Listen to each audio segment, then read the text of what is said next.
Bem-vindos todos a mais esta palestra. O tema de hoje que eu escolhi trata sobre o capítulo 27, do nosso Evangelho, com o tema Pedi e obtereis. Esse capítulo necessariamente trata sobre a prece, a sua eficácia e o poder. Inicia com o item 1, falando sobre as qualidades da prece, onde nós temos uma passagem de São Mateus, que coloca o seguinte: quando orardes, não vos assimileis aos hipócritas que se comprazem em orar em pé, e nas esquinas das ruas para serem vistos pelos homens. Em verdade vos digo, eles receberam a sua recompensa. Mas quando quiserdes orar, entrai no vosso quarto, e estando fechada a porta, orai ao vosso Pai em segredo, que vê o que se passa e vos recompensará. Não afeteis orar muito em vossas preces, como fazem os gentios, que pensam ser pela multidão de palavras que serão atendidos. Não vos torneis, pois, semelhantes a eles, porque vosso Pai sabe do que necessitais antes de pedirdes. Bom, o que essa passagem de Mateus está nos colocando? Quando efetuamos a oração, temos que efetuar a oração com um sentimento, com o coração.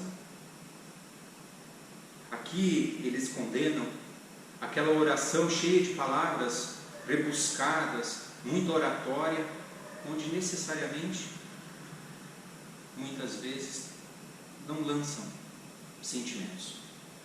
A coisa fica automatizada. A prece, ela simplesmente é um amontoado de palavras. Ele nos conclama a orar. E a orar no sentido de expressarmos o que vem dentro de nós. As coisas mais íntimas, os sentimentos mais nobres. Nesse sentido, o poder da prece, ele se transforma. É diferente de você, por exemplo, rezar um Pai Nosso, automatizado, mecanicamente, sem estar pensando no que está falando, o que aquelas frases, aquelas palavras expressam necessariamente. Agora, algumas vezes, a prece, feita com um sentimento, feita com um coração, e não precisa ser uma prece longa, às vezes simplesmente um obrigado, Pai, mas com sentimento, com emoção, com o coração. Satisfaz, enobrece, eleva.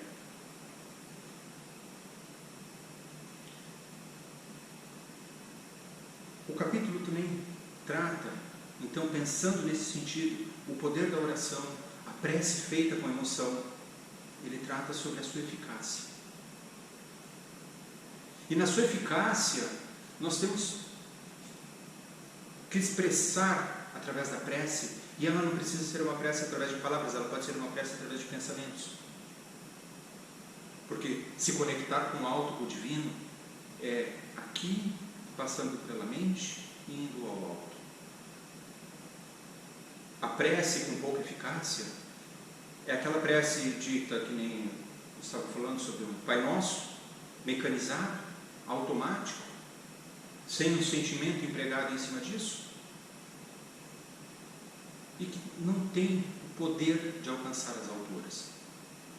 Não há sentimento envolvido, não há força viva envolvida nisso. E a eficácia, então, ela se promove através de quando expressamos a nossa prece, através do sentimento, através da emoção. É como se fosse uma linha de energia que sobe em linha reta na vertical, nos conectando ao alto.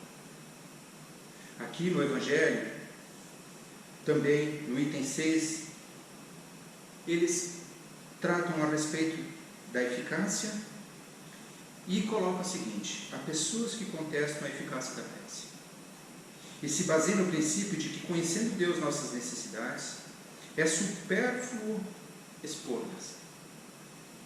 Acrescentam ainda que tudo se encadeando no universo por leis eternas, nossos desejos não podem mudar os decretos de Deus. E aí eu vos digo, estão equivocadas as pessoas que pensam assim. Sim, nós temos objetivos, nós temos planos traçados que, no nosso linguajar, nós podemos dizer que sejam destinos. Porque fomos nós, antes de reencarnar, que escolhemos passar por determinadas situações. Estar presentes, que nem agora, o momento que enfrentamos, estar presentes nesse momento.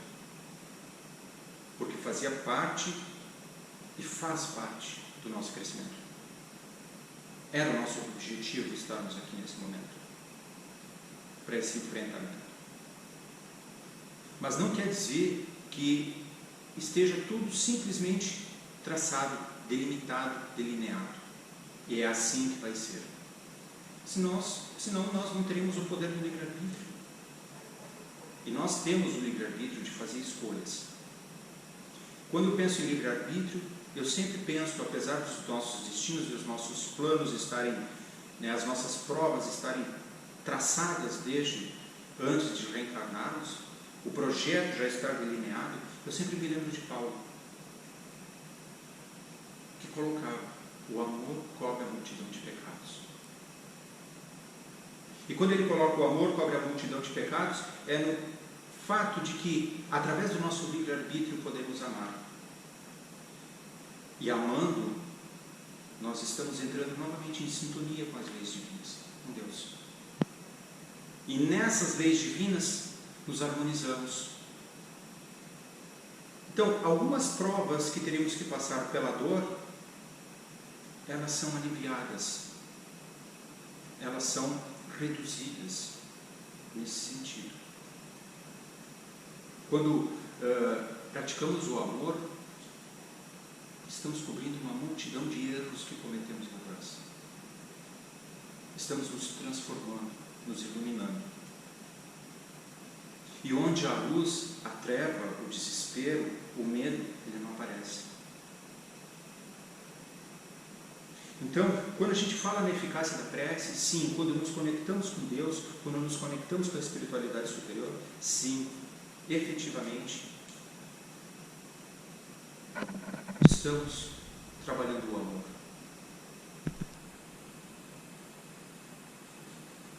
Aqui ainda eles colocam: sem nenhuma dúvida, há leis naturais e imutáveis que Deus não pode derrogar.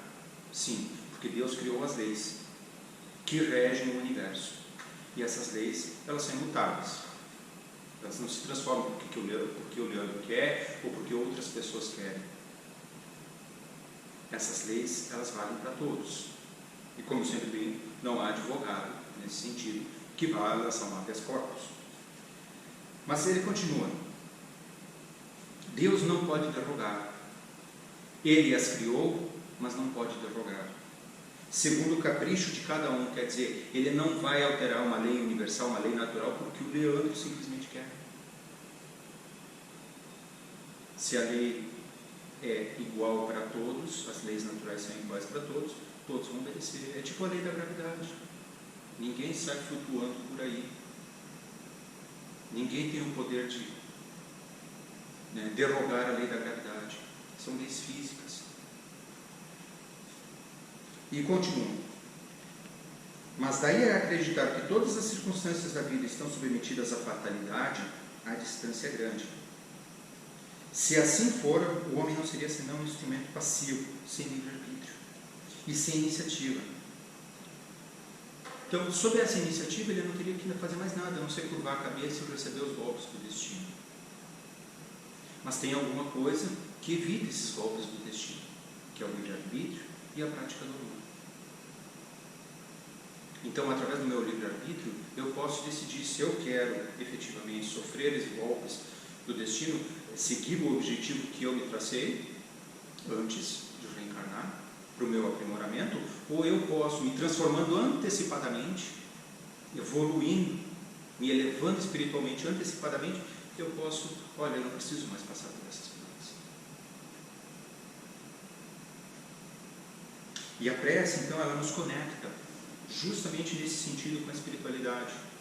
Quando a gente está no enfrentamento das provas, ela nos dá força, ela nos eleva, ela nos conecta com o divino, nos conecta com a espiritualidade superior. E nisso, não quer dizer que eu orando fervorosamente o problema vai desaparecer. Não, o problema continua ali. O que eu vou conseguir é força. O que eu vou angariar é fé. O que eu vou ter é energia, coragem para o enfrentamento da situação. E quando nós oramos, conectando-nos a Deus, conectando-nos à espiritualidade superior, a espiritualidade superior vem em nosso socorro. Como eu disse, não para tirar os problemas da frente. Ela vem em nosso socorro para nos apoiar, nos incentivar, nos intuir qual o melhor caminho a tomar. É nesse sentido que a fé, a prece, ela feita com fé, com ardor, com emoção, com sentimento, ela nos coloca em contato então com esses espíritos nos intuem e a gente andaria forças para o enfrentamento das situações. Um pouco mais adiante, um pouquinho mais abaixo, no item 7, é colocado o seguinte: o que Deus concederá, se dirige a Ele com confiança, é a coragem, a paciência e a resignação. O que considerar ainda são os meios de sair por si mesmo da dificuldade com a ajuda das ideias que lhes são sugeridas pelos bons espíritos, deixando-lhes assim o mérito. Seguindo a máxima: ajuda-te que o céu te ajudará. Então vejo que a prece, necessariamente, ela nos coloca nesse sentido de conseguir os meios necessários, a força necessária para o enfrentamento. E eu estou tratando sobre esse assunto justamente porque nós temos irmãos precisando disso. Nós todos precisamos, neste momento, orar com fé para o enfrentamento que se apresenta. São situações que nós escolhemos estar aqui. Não está acontecendo por acaso. Nós não estamos aqui simplesmente porque caímos de paraquedas. Mas neste momento a prece é um grande consolo, um grande remédio, um grande lenitivo e que nos dá coragem para o enfrentamento da situação. Ainda no item 11, tem lá que vai tratar sobre a ação da prece e transmissão do pensamento. Temos o seguinte: pela prece, o homem chama para si o concurso dos bons espíritos, que vêm sustentá-lo nas suas boas resoluções e inspirar-lhe bons pensamentos.